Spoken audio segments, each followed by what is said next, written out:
Gervonta Davis, 30-0, undefeated world champion.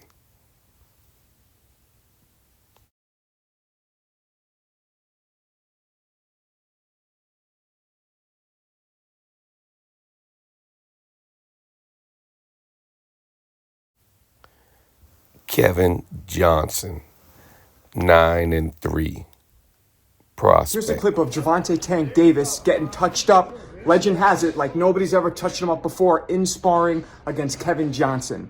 Nah, not the guy who flushed it down Akeem Olajuwon's face in the playoffs. I'm talking about Kevin Thunderstorm Johnson, fellow junior welterweight.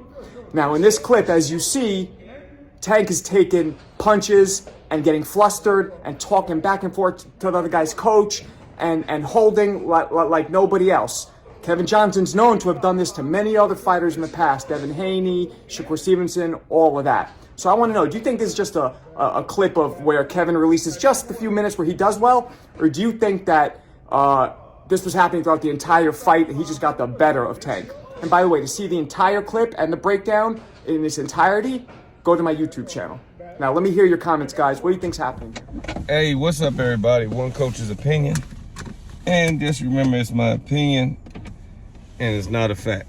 Now, we might have talked about this topic before, but it's okay because it's the sport of boxing, and the sport of boxing is about reiterating things anyway. So it's all about reiteration. So I saw a clip the other day, and it was like leak sparring. Kid Kevin Johnson, he's getting out on Tank. He's getting out on Tank. And I'm looking at Tank, a 30-0 pay-per-view face of boxing, and a guy that's 9-3, and we're showing clips of him landing some good shots in sparring. Why didn't you land those good shots in your fights? I saw the guys he lost to. And, you know, I'm not trying to bash this guy because he didn't put the video up, but I'm just trying to say, what exactly is sparring to some of you folks? Like, if your highlight of your career is, I sparred with a guy, or I used to spar with a guy, or man, you should have saw the punches I was landing sparring with this guy. Just remember, it's sparring. I've seen a guy look bad in sparring and then fight the guy in an amateur fight and stop the guy. And people are like, well, man, you know, I was crushing him in sparring. Yeah, he probably was working on something and you were trying to win a sparring match. This is brought to you by Beards.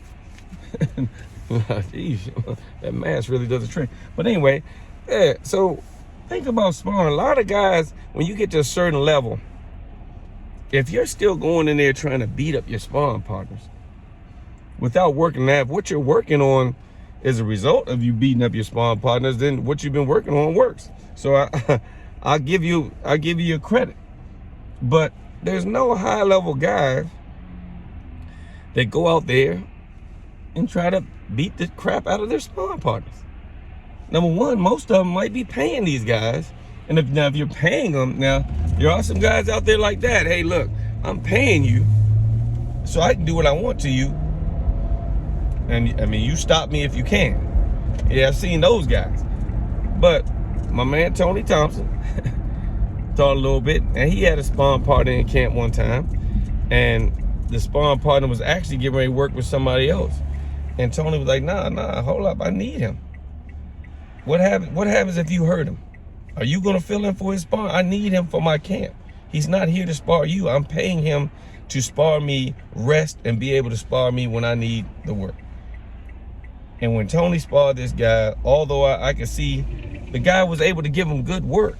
That's all you're looking for in a sparring partner, somebody that can push you and keep you from becoming lackadaisical in the ring. That's a good sparring partner.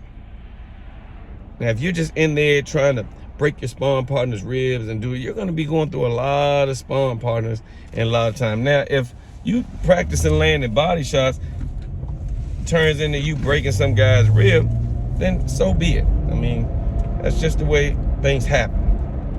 But if you go out there like, man, hey, coach, today I'm breaking his ribs, your coach might say, well, who you gonna pay after him? I'm here lining up guys and you in there dogging them out, you know, especially if you know, now, if you know the guy's not, he's there for work, he's there for fill-in rounds. We got 2 good guys and we got a guy that's good on a fill-in round. If I put this guy in on you fresh, he's not gonna help you whatsoever.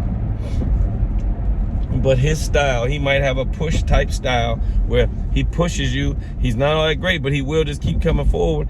And you can insert him when you need to insert him if you're a good coach and you know what you're doing. But, oh my goodness, what is sparring? This guy just ran to the back of this guy. So, what actually is sparring? So, and that's my thing. So, I'm looking at the thing, and the guy's like, you can go to my YouTube page and you can see the full thing. I'm like, you might can see the full thing, but what does it really mean? I've always said this: if you can't transition it into the ring, it's not good for you. I don't care what you're learning. If you can't transition it into the ring, it could be the best move possible. Everybody in the gym could be able to do it. But if you're not successful doing it, if you can't transition this move into the ring, this move is not for you. If you run 10 miles a day, but you can't transition it into the ring, those 10 miles are useless. You should be at a pace where you like, hey man, I run 10 miles a day. Man, I hope you're in shape. Every minute of this round, we're gonna be fighting. But if you're fighting at the same pace as guys that run 2 miles a day, what good are those extra 8 miles? If you're not going to use the extra energy that you built up, the extra endurance that you built up. So it's with everything. If you got a guy that's can do defensive rounds and make guys miss all day long, but when he gets in his fights, he can't mix it in with his offense. He's not been able to transition that stuff. In the ring, oh man, you can't hit him, blah, blah, blah. And then when he gets to a fight, he gets hit all the time because his offense gets in the way of it. Like I said, it could be many reasons, but if you can't transition whatever you're being taught into the ring, and it starts with sparring, it's probably not gonna be good for you. So, I mean, I really don't know what watching and I started to just click on the page, but I don't know what watching a guy getting out on Tank, there could be multiple reasons, but bottom line is, you gotta be the same guy when you get to your fights. If you're 9-3, you really, because everybody, I would look at you funny. Well, what happens in your fights, man? If I seen you get out on Tank every day of the week, I'd have to say, well, what happens when you fight? Where does this energy go? Because, I mean, Tank's undefeated. He's like the face of boxing. You're getting out on the face of boxing and sparring. Where does your career go? Now, a guy put up a video the other day, and it was with Paul Spatafora. He was saying Paul Spatafora, you know, gave Floyd a hard time. Look at this sparring session. And did the same thing. Let me look at Paul Spatafora's record. Paul Spatafora actually had a good record. He was 49-1-1. So, I mean, he could fight.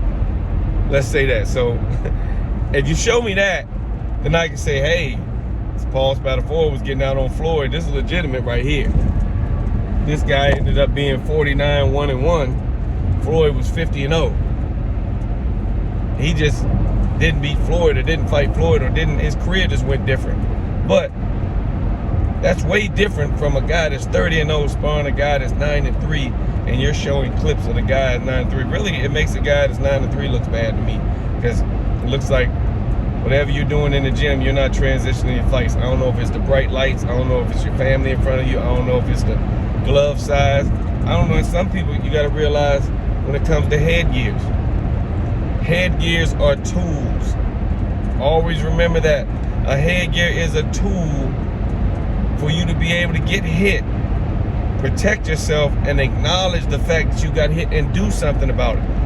It doesn't mean go get a bigger headgear, which allows you to take more punches, which really is going to nullify your defense, because now you really don't see the punches coming. Because you're used to that big, cushiony, half of football helmet headgear. It's a tool. And in sparring, a headgear allows you to take 2 or 3 shots in the inside before you deliver yours. In pro fighting, that 1 or 2 second shot might stun you, and next thing you know, they're taking your gloves off. They're cutting the gauze off your hands. And you don't really remember what happened, because you didn't have that fat marshmallow headgear on in your fight.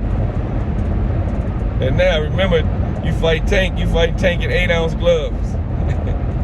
Not these probably 16, 8-ounce, 18-ounce gloves you always sparring in, plus a headgear. Sparring is different. So, quick story, I gave a guy headgear. He came to the gym, he was like, he had this big, funny ass headgear. And I said, well, you know, I sell headgears. I got some headgears in the car. Gave him a headgear.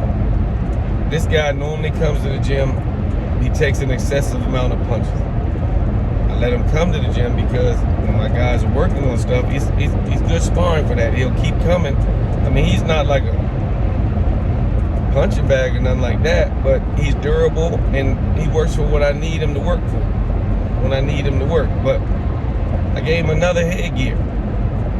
This time he still got hit with some shots, but he acknowledged it. Before it was just like dum dum dum dum. Come on, you can't hit. Dum dum dum dum dum. You can't hit. But once I gave him a proper headgear, and it's like, whoa, he's actually moving his head a little bit. Now he still got hit with some good shots, but he acknowledged that he was getting hit with the shot. And that's the purpose of the headgear. You're able to acknowledge the shot you might be getting hit with, give you time to correct it while protecting yourself. That's the purpose of a headgear. It's not to help you become numb when it comes to getting hit with punches. And sometimes when you're sparring somebody, that headgear allows you to take more shots than you really would be able to take anywhere. So you might go into your fights, and now this same guy that you watch in the gym, and this dog is a dog, and he's real aggressive. Damn, why he not fighting? Why he not doing this? Because he doesn't have that headgear in, and every time he goes in, he's probably getting hit with 1 or 2 shots, which is changing his mind. It could be some other reasons. Anyway, long story, a little shorter.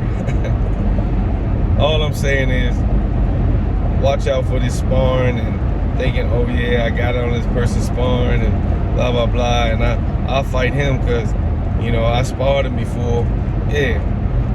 If he was trying to win a sparring session and y'all were trying to actually doing a mock fight, because there's sparring and then there's like mock fighting,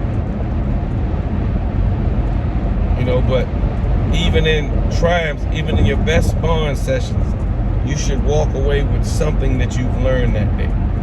And if the only thing you did was pound on a guy who's a lesser opponent than you, how can you possibly learn from anything like that? One coach's opinion, you see this son what it's doing. One coach's opinion, I'm out.